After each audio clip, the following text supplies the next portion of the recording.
आपका स्वागत है और हेडलाइंस नॉन एग्रो में यहाँ पर नेचुरल गैस और क्रूड में से आती हुई देखी है हमने, जहां पर ओवरनाइट 5 से 6% की तेजी थी। अनुज, कैसे देखते हैं अब आप यहाँ ट्रेंड्स?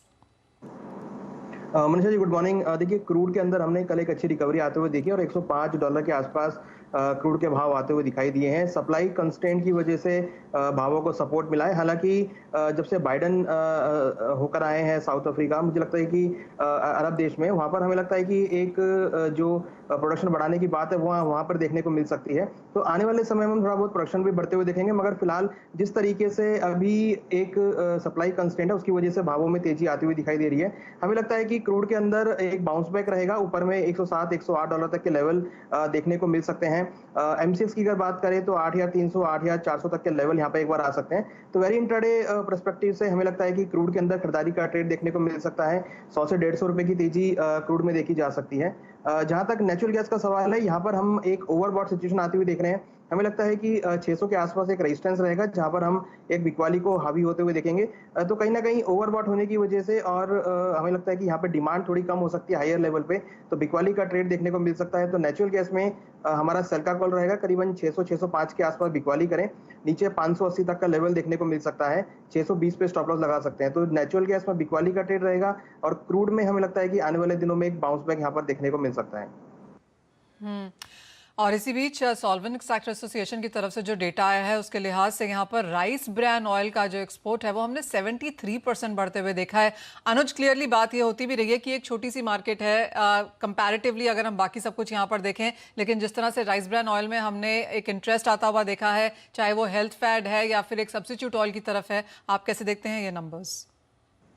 देखिए, डेफिनेटली एडिबल ऑयल्स में जो आत्मनिर्भरता की बात हम देख रहे हैं वो यहाँ पर दिख रही है कि हम यहाँ पे एक्सपोर्ट भी कर पा रहे हैं। और डेफिनेटली जो राइस ब्रान ऑयल है, इसका जो इंटरेस्ट है वो भारत के अंदर भी बढ़ता हुआ दिखाई दे रहा है। तो अगर अच्छी इसकी पैदावार होती है और इसकी अगर प्रोडक्शन जो है वो अच्छा रहता है, तो डेफिनेटली जो हम इम्पोर्ट कर रहे हैं वो भी यहाँ पे पाम ऑयल का जो इम्पोर्ट है वो भी थोड़ा सा असर आता हुआ दिखाई देगा। तो इसका जो असर है वो ओवरऑल इंडस्ट्री पे पड़ेगा और हमें लगता है कि आने वाले दिनों में पाम ऑयल के प्राइसेस या फिर एडिबल ऑयल के प्राइसेस कुछ नरम होते हुए दिखाई देंगे।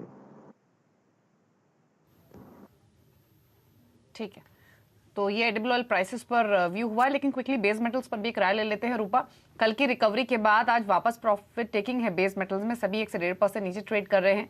क्या व्यू है, क्या स्ट्रैटेजी है? देखिए, बेस मेटल में अभी प्रेशर कंटिन्यूएशन में रह सकता है। आज भी हम देख रहे हैं कि कॉपर ऊपरी स्तरों से लुढ़का हुआ है, तो नीचे में एक्सपेक्टेड है कि एक बार 600 तक आ सकता है। और जिंक में भी नीचे में 260 तक के स्तर एक बार आने वाले दिनों में देखने को मिल सकते हैं, क्योंकि डिमांड फैक्टर काफी अहम रोल प्ले करता नजर आ रहा है और यहाँ पर दबाव सभी नॉन एग्रो कमोडिटीज में बनता हुआ दिखाई दे रहा है। तो इसके चलते दबाव कंटिन्यूएशन में रह सकता है। आज इंट्राडे प्रोस्पेक्टिव से जिंक 268 तक नीचे गिर सकता है और वहीं कॉपर की बात करें तो 620 से लेकर 618 तक के स्तर देखने को मिल सकते हैं। ओके, यानी मुनाफा वसूली यहाँ पर आपकी स्क्रीन पे वापस है। कल का दिन एक एबरेशन जैसा देखने को मिल रहा है, लेकिन बात अब यहाँ पर सोने चांदी की भी कर लेते हैं। रूपा, सोने में अब आपको क्या लगता है?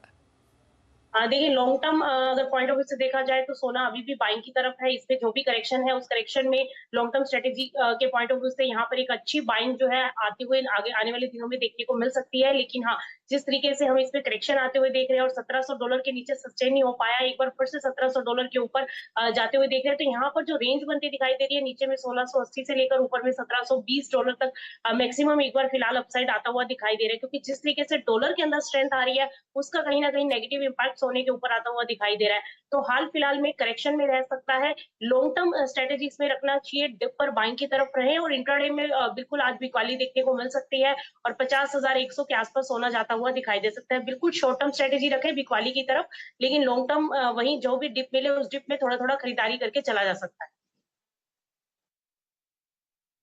ठीक है, तो डिप्स पर खरीदारी की सलाह है गोल्ड में, और मेटल्स यहाँ से थोड़ा और हल्के हो सकते हैं। कॉपर पर स्ट्रैटेजी आपको रूपा ने दी है। शुक्रिया रूपा और अनुज, आप दोनों का ही आने के लिए शो में अपने व्यूज देने के लिए।